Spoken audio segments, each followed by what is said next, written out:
The special broadcast we did the night President Richard Nixon resigned, which truthfully, I pulled out of the trash can in 1974. I want to read one line. The United States has passed through a day of historic drama, a day many of her citizens had been awaiting with dread, a day some feared would shred the fabric of her society. But the feared has not come to pass. Words mattered to Walter. They matter today. We've been living in a world where journalism has been denounced as fake news and blamed for the deep divide we see in this country. We all know democracy, real democracy, cannot exist without a free press. A true press, objective, unbiased, not a press with a point of view. We witness and record history as it unfolds every day. This isn't a vocation, it's a calling. We provide accurate information while striving to remain fair and impartial. While technology has changed journalism in so many profound ways, it has not changed our fundamental values. CBS News is linear, digital, CBSN streaming, online, radio, podcasts. Our users are getting timely and meaningful information from experienced and dedicated teams of journalists on any device, at any time, in any place. As we stand here today, we're still dealing with the aftermath of one of the most important elections of our time. We have never seen an election like this. We have never experienced a presidential campaign like this. The turnout was historically high. It took 5 days to declare a winner. Yes, we do have a president-elect, but it's not over. Law and order will prevail. Our system will decide. We will go on as a country and inaugurate a president. That said, we're probably just starting campaign 2024, and it's anyone's guess when the first campaign rally will be held. CBS News made history of its own with this election. I'm proud of how far we pushed CBS News forward in the past year while staying true to our journalistic values. For the first time ever, we broadcast live from a state-of-the-art studio at the Viacom CBS World Headquarters in Times Square. What mattered most was the journalism and reporting on the people who elect the president. Our dedicated teams of anchors, correspondents, producers, creative and technical support, all working together, delivering the news to the country. A year ago, we moved the CBS Evening News with Norah O'Donnell to Washington, D.C., becoming the first evening news broadcast to be set in the nation's capital. Our thinking was that all stories throughout the country had a thread leading back to our political leaders. We took that same approach with the elections. Before Election Day, for the first time ever, we polled in 50 states.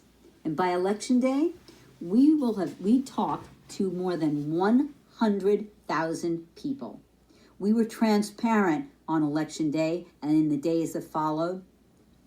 This is what we know right now. It will change. We educated the public on how we made calls. We repeated over and over that the Democrats did have an advantage going into Election Day, mail-in ballots and early voted. But we did say over and over, Republicans come out to vote on Election Day. They will be a powerful force, and they were. It's been an extraordinary time. We've been tested as journalists in many ways over the last 4 years. In covering politics, our goal was not to take the bait, not to fall into a Q&A session of insults. We remained focused on our next question. What do the American people need to know? Just before the election, President Trump walked out of an interview with Leslie Stahl for 60 Minutes. The White House took the unprecedented decision to disregard an agreement with CBS News. It posted the raw footage from the interview on Facebook. There again, we did not take the bait, and we stood by our decision to provide full, fair, in-context reporting of the interview. It's our job to eliminate the noise and distinguish fact from fiction. We have editorial responsibilities to put context to all voices.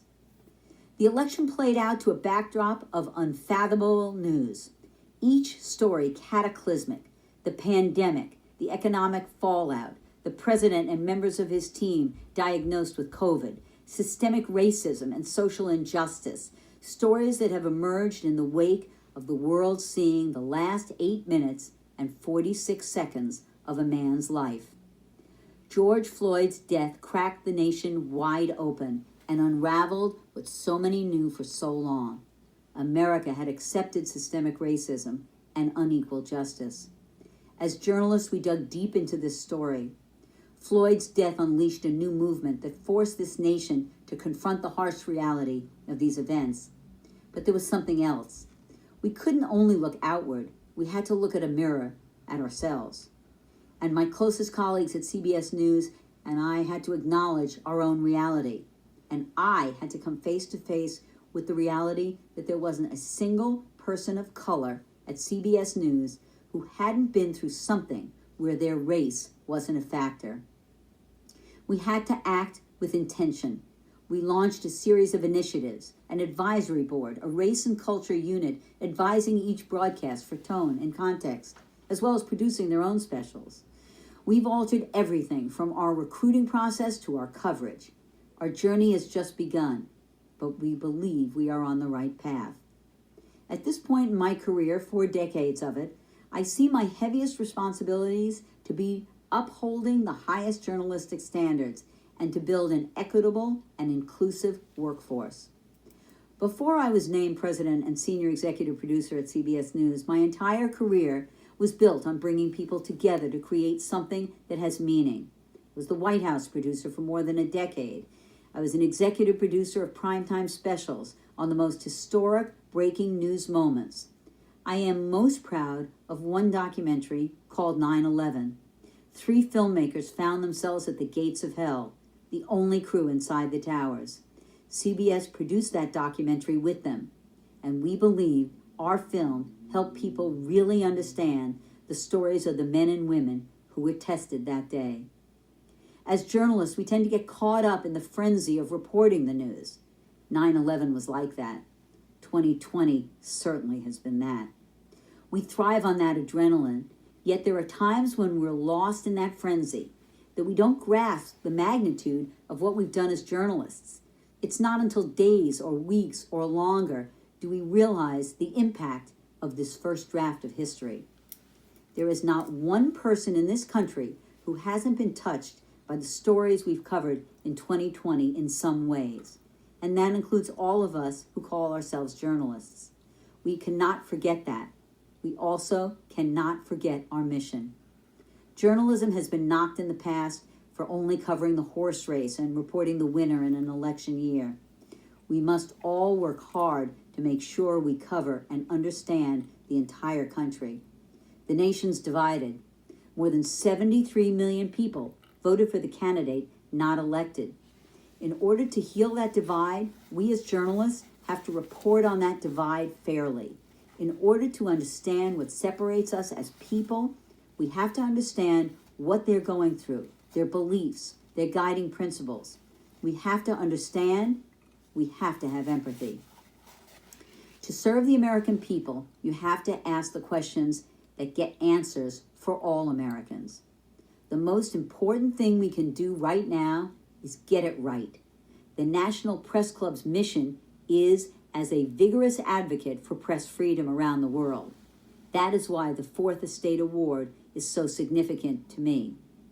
There is not a day that goes by, not a single day, that I don't think about who we are at CBS News and what we do. Without the men and women of CBS News and those who have touched my career since I walked into CBS in 1972, I would not be here today. I thank them for influencing my career and making me who I am. A special thank you for my husband, Joe, and my daughter, Zoe, for always being there. I thank you so very much for this honor.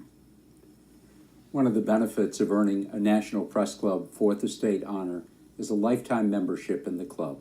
Susan, we welcome you, we congratulate you, and we thank you for inspiring generations of journalists. Congratulations to all of tonight's award recipients, and thank you to all who gave tonight